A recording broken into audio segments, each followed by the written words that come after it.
വീണ്ടും വന്നൊരു പെണ്ണും ഒരു കൊച്ചു കൂടെ വന്നു. അവരുടെ വോട്ടിൻ്റെതായിട്ടുള്ള അപ്പുറം തിരിഞ്ഞും മറിഞ്ഞും പോകും. പിന്നെ അനുഭവിക്കേണ്ടത് ഇതിനൊക്കെ നിഷ്പക്ഷമായിട്ട് വരുന്ന നമ്മളായിരിക്കും. എല്ലാ പ്രിയപ്പെട്ടവർക്കും കൊട്ടാരക്കര മീഡിയ ചാനലിലേക്ക് സ്വാഗതം. ഞാനിപ്പോൾ നിൽക്കുന്നത് നെല്ലിക്കുന്നത്ത് നിന്ന് നമ്മൾ ചപ്രയ്ക്ക് വന്ന റൂട്ടാണ്. അവിടെ പൈങ്ങൽ എന്നൊരു സ്ഥലമാണിത്. ആ സ്ഥലത്ത് വെള്ളക്കെട്ടാണ് നമ്മൾ ഈ കണ്ടുകൊണ്ടിരിക്കുന്നത്. മാനത്ത് മഴ വരുമ്പോൾ ഇവിടെ മൊത്തത്തിൽ വെള്ളമാണ്. ഇവിടെ നിരവധി അപകടങ്ങൾ സർവ്വസാധാരണമായിട്ട് നടക്കുന്ന ഒരു സ്ഥലമാണ്. തൊട്ടടുത്ത് ഒരു IPCയുടെ ചർച്ചുണ്ട്. ഇവിടെ KR ഉറയമ്മൺ ഓഡിറ്റോറിയം ഉണ്ട്. ഇവിടെ നിരന്തരമായിട്ടുള്ള അപകടം നടക്കുന്ന സ്ഥലമാണ്. നമുക്ക് ആ വിഷ്വലിൽ തന്നെ ഒന്ന് കാണുമ്പോൾ മനസ്സിലാവും.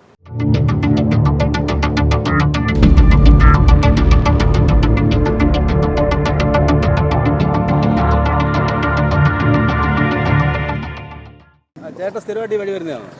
വല്ലപ്പോഴും സ്ഥിരം പോകുന്നതാണ്. അപ്പോൾ എനിക്ക് അമ്പലം കൊണ്ടിന്ന് കൊട്ടരക്ക റോഡ് കാണാം. അപ്പോൾ ആ രീതി വരുമ്പോഴത്തേക്ക് ഇവിടെ ഒരു ചെറിയ മഴ വന്നാലും ഫുൾ വെള്ളക്കെട്ടാണ്. അപ്പോൾ നമ്മളൊരു ഫാമിലിയായിട്ടൊക്കെ പോവുകയാണെങ്കിൽ ഓപ്പോസിറ്റ് കാർ വന്നാൽ തീർച്ചയായിട്ടും കുളിച്ചോട്ട് എടുക്കേണ്ട അവസ്ഥ വരിക.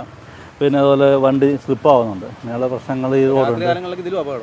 ഇവിടുത്തെ ഏറ്റവും വലിയ പ്രശ്നം എന്ന് പറഞ്ഞാൽ ചെറിയ മഴ പെയ്ത വെള്ളം പോകാനുള്ള ഒരു സ്പേസ് ഇല്ല. എന്തെന്ന് വെച്ചാൽ 4 സൈഡിലും വീട് കെട്ടും അതും കെട്ടിയൊക്കെ ഉണ്ടായിരിക്കാം. അതല്ലെങ്കിൽ ഇവിടുത്തെ ഭരണത്തിൻ്റെ പ്രശ്നങ്ങളായിരിക്കും, നമുക്കറിയില്ല. എന്തായാലും എനി ടൈം ഒരു ചെറിയ മഴ പെയ്താലും ഫുള്ളിവിടെ വെള്ളമാണ്. വെള്ളം പോകാനുള്ള സ്പേസ് ഇല്ല. വെള്ളം പോകാനുള്ള സ്പേസ് ഈ സ്പേസ് കണ്ടല്ലേ ഈ വെള്ളം ഇപ്പോൾ അങ്ങോട്ട് ഒഴുകി പോകുന്നത്. കാരണം നടുക്ക് കുഴിയാണ്. പിള്ളേർ ബൈക്ക് വരുമ്പോഴല്ലേ നമ്മൾ ഫാമിലിയായിട്ട് പോകുന്ന വഴിക്ക് വണ്ടി അങ്ങോട്ട് കയറുന്ന വഴിക്ക് മിക്ക യാത്രക്കാരെ ഓട്ടം അറിയാമല്ലോ. പിള്ളേർ സെറ്റൊക്കെ വണ്ടി വരുന്നത് ചവിട്ടത്ത് പോലും ഇല്ല, അടിച്ചു കയറിയാൽ പോകത്തേ ഉള്ളൂ. ആ വെള്ളം തെറിച്ച് നമ്മുടെ ഏത്താ വീഴുന്നത്. ഇതുപോലുള്ള വെള്ളക്കെട്ടുകൾ മൂലമാണ് രോഗങ്ങൾ പടരുന്നത്. ഇപ്പോഴത്തെ തന്നെ കോവിഡ്, കോളറ പോലുള്ള മഹാരോഗങ്ങൾ പടരുന്ന ഒരു സാഹചര്യമാണ്. ഈ വെള്ളം ഒഴുകിപ്പോകാൻ പോലും സ്ഥലമില്ലാതെ ഇങ്ങനെ കെട്ടിക്കിടക്കുകയാണ്. ഈ പരിസരത്തൊക്കെ കുട്ടികളും മുതിർന്നവരും പ്രായമായവരൊക്കെ ഉണ്ട്. രോഗമുണ്ടാവാനും കാരണമാണ് ഈ ഒരു വെള്ളക്കെട്ട്. നാടിനും നാട്ടുകാർക്കും എല്ലാവരും ബുദ്ധിമുട്ടാണ്. സൈഡിൽ കൂടെ ഓടയില്ലാത്ത കാരണം വെള്ളം ഇവിടെ കെട്ടിക്കിടക്കുകയാണ്. വരുമ്പോഴെല്ലാം ഇതോളം വെള്ളക്കെട്ടാണ്. മഴ പെയ്താൽ ഇത് തന്നെ അവസ്ഥ. യാത്രക്കാർക്കൊന്നും യാത്ര ചെയ്യാൻ പറ്റാത്ത അവസ്ഥയാണ്. ഇത് നേരെ ആയൂര് വാളകം ആയൂര് മെയിൻ റോഡിലാണ് ഇങ്ങനെ വെള്ളം കാണുന്നത്. അപകടം ഉണ്ടാവും.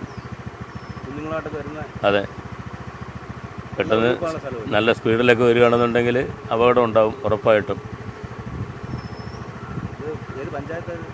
ഇത് ഉമ്മന്നൂർ പഞ്ചായത്താണ്. നമ്മുടെ നാടിൻ്റെ റോഡിൻ്റെയും തോടിൻ്റെയൊക്കെ അവസ്ഥ അറിയാമല്ലേ.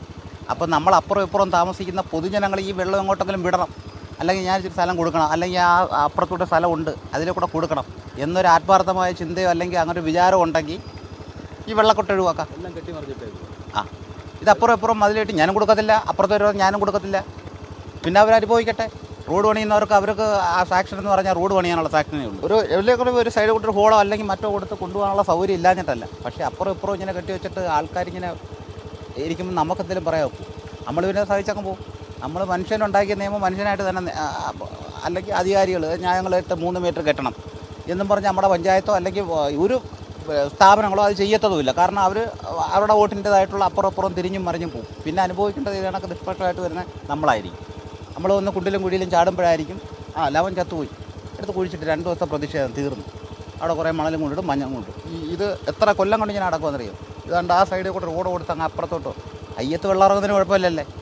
പണ്ട് നമ്മളെ മലവെള്ളം നമ്മുടെ അയ്യത്തോടല്ലേ പോയിക്കൊണ്ടിരുന്നത്. ഈ വെള്ളം അയ്യത്ത് എന്നിറങ്ങിയ കിണറ്റിനും മറ്റെല്ലാ കാര്യങ്ങൾക്കും ഉപയോഗിക്കാൻ ചെയ്യാതെ ദോഷമില്ല.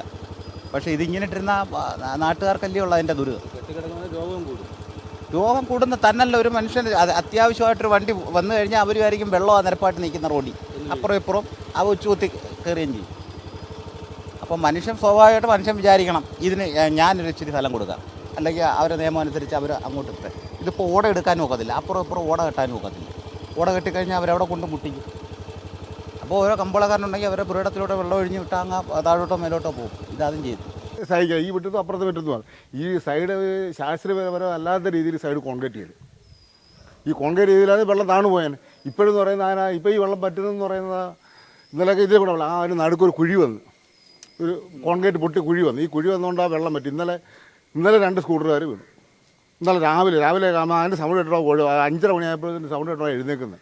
അന്നേരം സ്കൂട്ടർ ഒരു 9 മണിയായപ്പോഴത്തേക്കും മഴ നല്ലതുപോലായി. വീണ്ടും വന്നൊരു പെണ്ണും ഒരു കൊച്ചു കൂടെ വന്നു.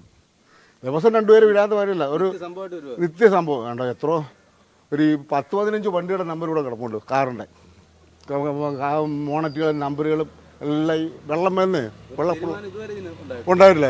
പരാതി അല്ലാതെ ഒരു 100 പരാതികൾ കൊടുത്തു.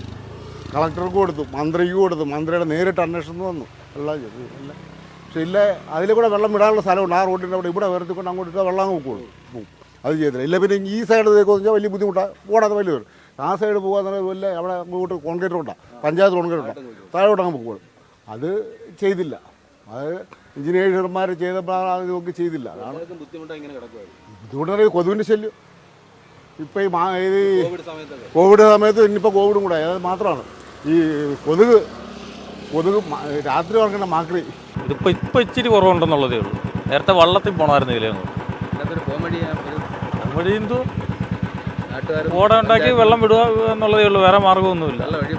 സ്ഥലമില്ല, അല്ലെങ്കിൽ ഓട ഉണ്ടാക്കി വിടുക. ഈ വെള്ളക്കെട്ട് മൂലം ഇവിടുത്തെ ജനങ്ങൾ വളരെയധികം ബുദ്ധിമുട്ടുകയാണ്. വർഷങ്ങളായിട്ട് ഈ വെള്ളക്കെട്ട് ഇങ്ങനെ കിടക്കുകയാണ്. ചെറിയൊരു മഴ പെയ്താലും ഇവിടെ വെള്ളക്കെട്ടാണ്, വെള്ളം ഒഴുകി പോകാനുള്ള സ്ഥലവുമില്ലെന്നാണ് ഈ പരിസരവാസികൾ മൊത്തവും പറയുന്നത്. മാത്രമല്ല കൊതുവിൻ്റെ ശല്യവും ഭയങ്കരമാണെന്നാണ് അവർ പറയുന്നത്. അധികാരികളൊന്നും കണ്ണു തുറക്കുന്നത് പോലുമില്ല എന്നാണ് ഓരോരുത്തരും അവരുടെ വിഷമത്തിൽ അവർ പറയുകയാണ്. അപ്പോൾ ഇതിന് എന്തെങ്കിലും ഒരു പോംവഴി കണ്ടെത്തണമെന്നാണ് നമുക്കും പറയാനുള്ളത്.